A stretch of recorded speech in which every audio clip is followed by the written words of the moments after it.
Hello friends, मैं अशोक तिवारी अपने YouTube channel में आप सबका स्वागत करता हूं। मैंने कल आप लोगों को प्रकाश का परावर्तन समतल पृष्ठ से पढ़ाया था। उसी कड़ी में आज आपको पढ़ाएंगे गोलीय दर्पण द्वारा परावर्तन। गोलीय दर्पण द्वारा परावर्तन क्या है, कैसे होता है, ये आज हम आपको वीडियो में बताएंगे। सबसे पहले इसे जानने के लिए आवश्यक है कि हम जाने गोलीय दर्पण क्या होता है। गोलीय दर्पण क्या होता है? किसी कांच के खोखले गोले को काट कर बनाया गया वह भाग जिसका कि एक भाग कलई किया हुआ होता है तथा दूसरा भाग परावर्तक होता है, हम उसको गोलीय दर्पण कहते हैं। ठीक इस प्रकार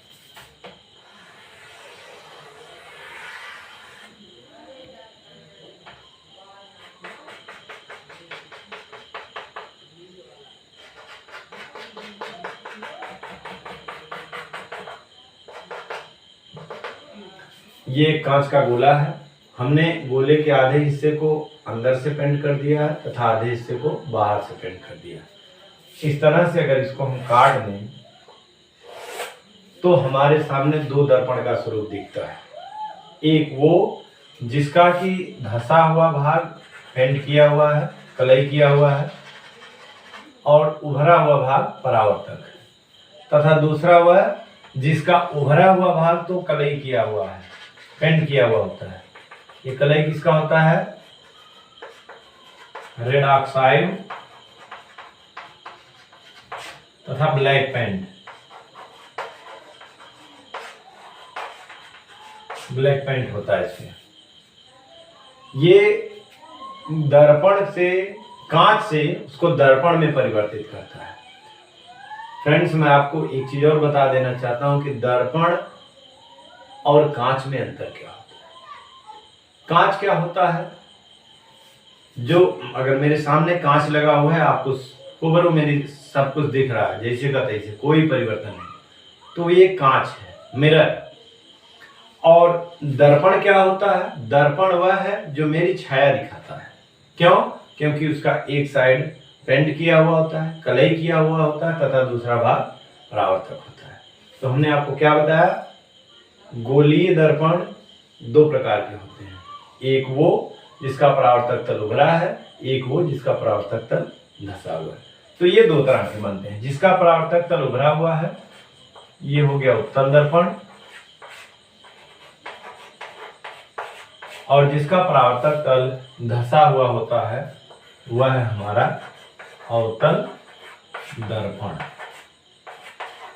फ्रेंड्स, इस तरह से हम देखते हैं कि किसी कांच के गोले को काटकर दो तरह के दर्पण तैयार किए जाते हैं। अब इसमें जानने की कुछ बातें और हैं। गोलीय दर्पण से भी जुड़ी परिभाषाएं होती, जैसा मैंने आपको परावर्तन में बताया था, परावर्तन से जुड़ी परिभाषाएं, इससे भी जुड़ी हुई परिभाषाएं हैं। क्यों? क्योंकि इसका एक यहाँ केंद्र होता है। अब आपको हम बताएंगे परावर्तन से जुड़ी परिभाषाएं में सबसे पहले एक केंद्र होता है जिसको हम क्या बोलते हैं? वक्रता केंद्र।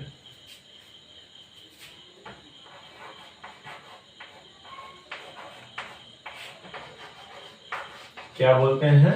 वक्रता केंद्र। वक्रता केंद्र क्या होता है फ्रेंड्स?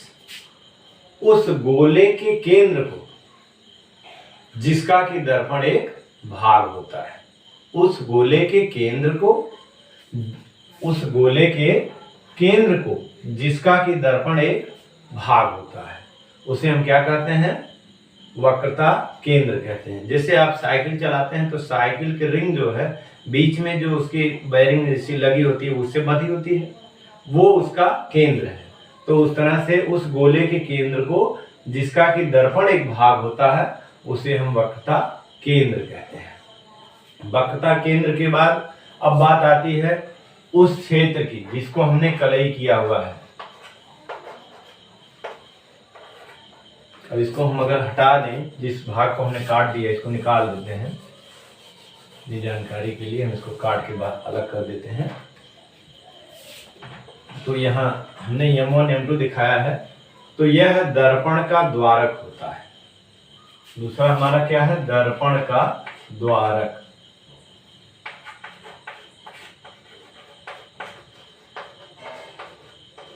दर्पण का द्वारक क्या होता है? मैंने बताया फ्रेंड्स, हमारे दर्पण का वह भाग जितने को कलई किया गया है और जिसकी दूसरी सतह परावर्तक है, उसका संपूर्ण व्यास क्या कहलाता है? दर्पण का द्वारक। चित्र में M1 M2 के बीच का जो क्षेत्र है दोनों में, अभी हमने यहाँ से इसको काट के अलग कर दिया, तो ये भाग नहीं, वह भाग जिसको हमने कलई किया हुआ वह क्या कहलाता है? दर्पण का द्वारक कहलाता है। क्या कहलाता है? दर्पण का द्वारक कहलाता है। अब बात आती है इसके बाद मुख्य अक्ष। इसमें भी मुख्य अक्ष होता है। देखिए, इसको मुख्य अक्ष बोलते हैं। ये मुख्य अक्ष क्या होता है? उत्तल दर्पण। उत्तल दर्पण में यह दर्पण के दूसरी तरफ या दर्पण के पीछे की तरफ होता है, और अवतल दर्पण में उसके आगे की तरफ होता है। जो अवतल दर्पण में वक्रता केंद्र से होकर जाने वाली रेखा मुख्य अक्ष कहलाती है, और दूसरे में उत्तल दर्पण में क्या होता है? वक्रता केंद्र से होकर आने वाली रेखा जो ध्रुव से होकर जाती है वो क्या कहलाती है? दर्पण का मुख्य अक्ष। क्या कहलाती है? दर्पण का मुख्य अक्ष।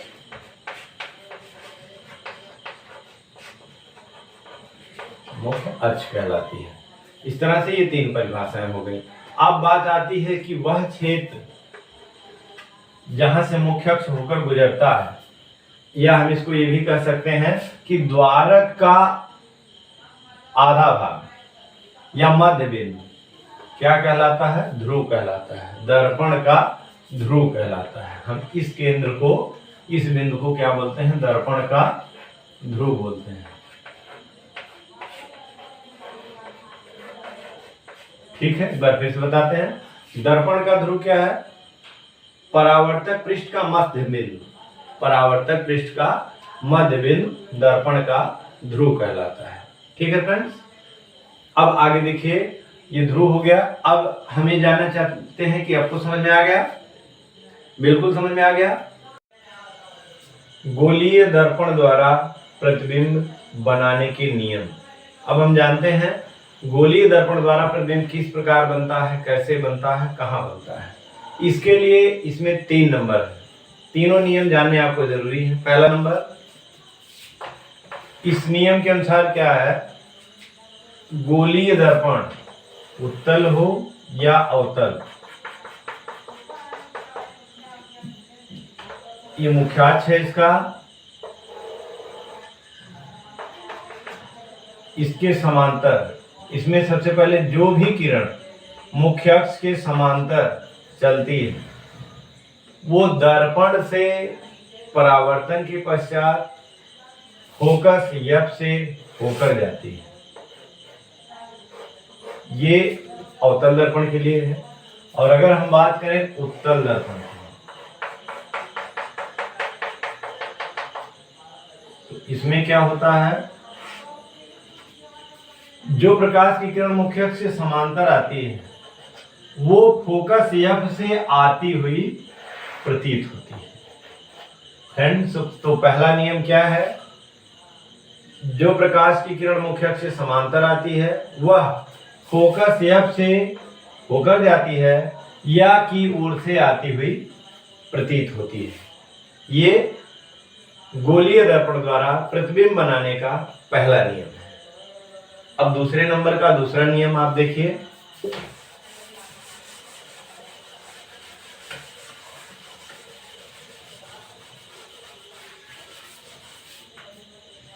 दूसरा नियम इसका है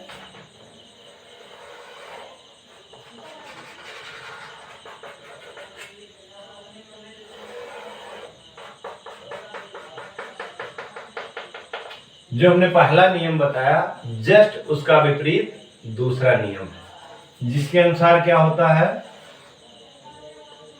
अभी हमने आपको बताया, अभी ये प्रकाश केंद्र है, इसका फोकस है, ये इसका ध्रुव है, इसमें भी ये ध्रुव हो गया, यहाँ इसका जो है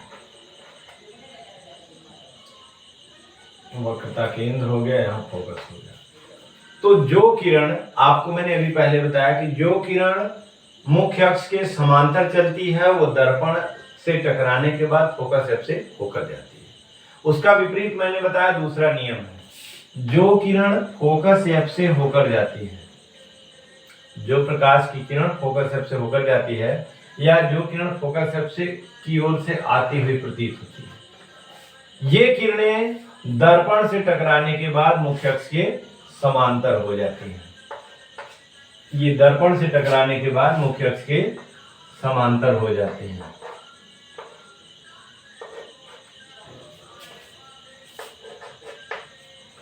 तो दूसरा नियम क्या है?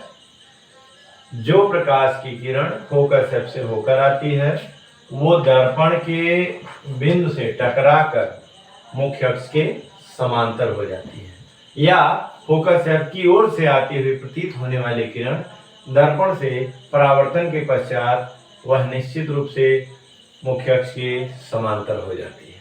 ये इसका दूसरा नियम है। अब हम बात करते हैं गोलीय दर्पण द्वारा प्रतिबिंब बनाने के तीसरे नियम की।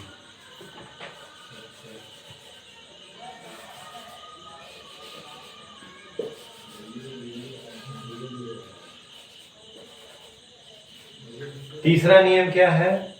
इसका वक्रता केंद्र। जो भी प्रकाश की किरण वक्रता केंद्र से जाती है वह बिना विचलित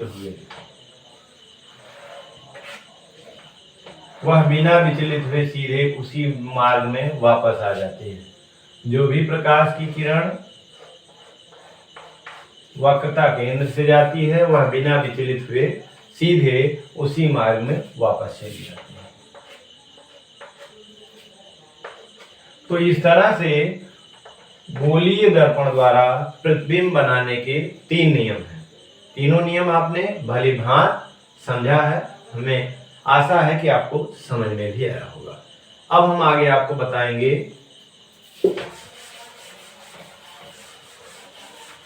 गोलीय दर्पण द्वारा प्रतिबिंब बनता कैसे है।